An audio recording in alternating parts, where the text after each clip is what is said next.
کسی ملک میں ایک رحم دل اور عادل بادشاہ حکومت کرتا تھا۔ اس کی رحم دلی اور انصاف پسندی کے چرچے ملک بھر میں عام تھے۔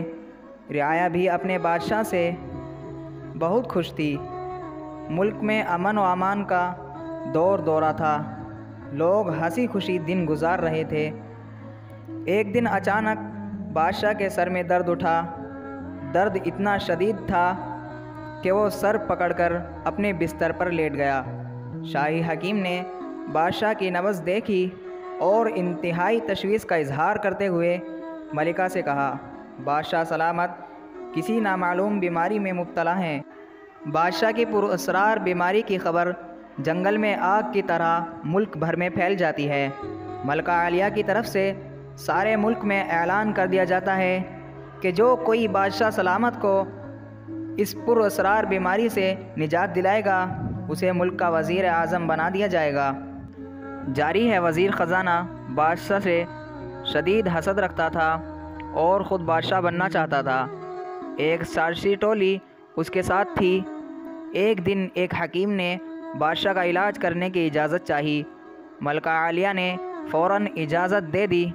جب حکیم نے بادشاہ سلامت کی نبض دیکھی تو شدید تشویش کا اظہار کرتے ہوئے ملکہ عالیہ سے علیحدگی میں جا کر کہا، بادشاہ سلامت کوئی پراسرار بیماری میں مبتلا نہیں ہے، بلکہ انہیں ایسا زہر دیا جا رہا ہے جو آہستہ آہستہ اپنا اثر کرتا ہے، جس سے انسان کا دماغ ناکارہ ہو جاتا ہے اور وہ ہلنے جلنے کے قابل بھی نہیں رہتا۔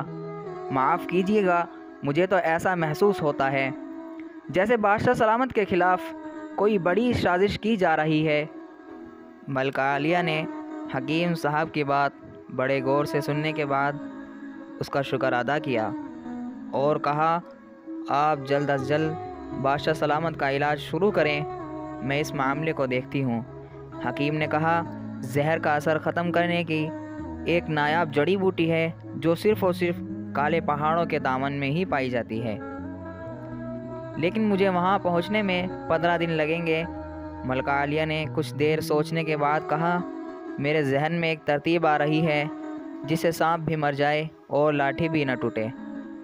کیوں نہ ہم بادشاہ سلامت کو بھی اپنے ساتھ کالے پہاڑوں کی طرف لے چلیں؟ اس سے بادشاہ سلامت کی آپ وہاں بھی تبدیل ہو جائے گی اور ہمارا قیمتی وقت بھی بچے گا۔ روانگی سے پہلے راستے میں اپنے وفادار سپاہی مورچوں میں بٹھا دیں گے۔ سازشی لوگ بادشاہ کو چند آدمیوں کے ساتھ دیکھ کر ضرور حملہ ور ہوں گے اور جیسے ہی وہ حملہ کریں گے ہمارے سپاہی پیچھے سے ان پر حملہ کر دیں گے۔ ملکہ عالیہ، آپ کی اسکیم بڑی زبردست ہے، اس سے سازشی لوگ آسانی سے بے نقاب ہو جائیں گے۔ حکیم صاحب، سازش بے نقاب ہونے تک آپ ہمارے وفادار سپاہیوں کی حفاظت میں رہیں گے۔ انتظامات ہوتے ہی ملکہ عالیہ